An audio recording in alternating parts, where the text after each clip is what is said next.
Michael Penix has had a lot of stipulation, a lot of clouds overhead, a lot of speculation on whether or not he can remain healthy.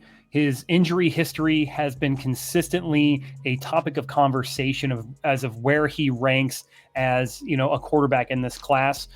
A lot of people said that if he was healthy, he would probably be quarterback 3, maybe even 2, just because of the way he's able to throw the ball and things like that. There were also questions about his athleticism coming off all of those injuries. Is he still a mobile guy like he was younger in his career before they all started to happen back in Indiana, where he moved around the pocket a bit more, tended to run a bit more?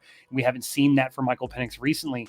Then he shows out at his pro day with a 40-yard dash of 4.51 and 4.57, a vertical jump of 36.5 inches, and then absolutely dazzled us with his ball placement, arm strength, and absolute just all-around quarterback play, seemingly quieting the critics. And he did have a pretty good NFL combine, but he did not test in those things there. He waited till his pro day to show out, to really show you what he could do. And let's be fair, a 40-yard dash at the quarterback position is not indicative of a good quarterback. Just for reference, Patrick Mahomes ran a 4.85, if I'm not mistaken. So you kind of don't need to run a great 40 to be a solid, more mobile quarterback. However, he has shown he has the ability to have a pretty good straight line speed, which, kind of makes me feel a little more comfortable about him moving around the pocket. He didn't seem to have any issues with his lower body throughout the entire draft process. In fact, he had a clean medical return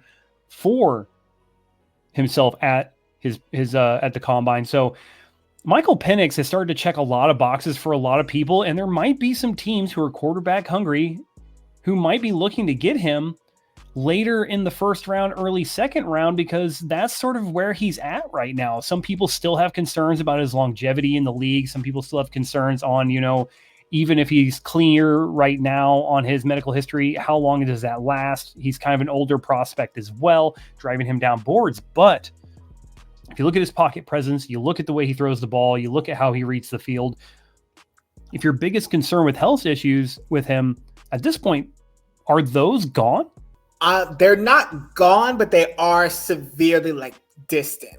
So the fact that he came back out of his pro day with a clean bill of health is a huge check mark for him. And honestly, it's definitely adding on to the fact that when it comes to being the best passer in there, I have him up there at near the top of the draft boards for that, as just a pure passer. Now, the athleticism and how he performed during the pro day, I have skepticism about it. I have skepticism about pro days, period. But here's the thing that's really helping Michael Penix, and it's the thing that's on my name right now. There is a huge influx of teams that are looking for quarterbacks in this draft, and there is a severe limited amount of talented quarterbacks in this year's draft. And next year's draft is not really looking that promising either, at least from hindsight. We know we're not even there yet. But let's look down the list. First 2 picks, you already know quarterbacks most likely going to be the picks there. Then there's going to be a fight over J.J. McCarthy, Jaden Daniels. There's just going to be that fight of who gets quarterbacks 3 and 4. And then Michael Penix is near the bottom with Bo Nix at this point, and Spencer Rattler. And they're just oh, well, who's going to be the ones here? Now, out of those 3 quarterbacks, Penix is number 1. I don't want him for my team only because he's a left-handed quarterback and I don't trust my right tackle situation. I have made that abundantly clear. I am scared between that and the MetLife turf. I am scared for that man's life.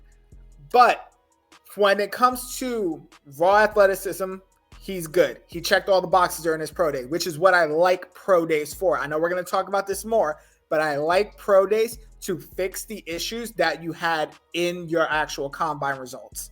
That's what I think they're best for. Now, for the health, I need to see how he's going to do in a full NFL season.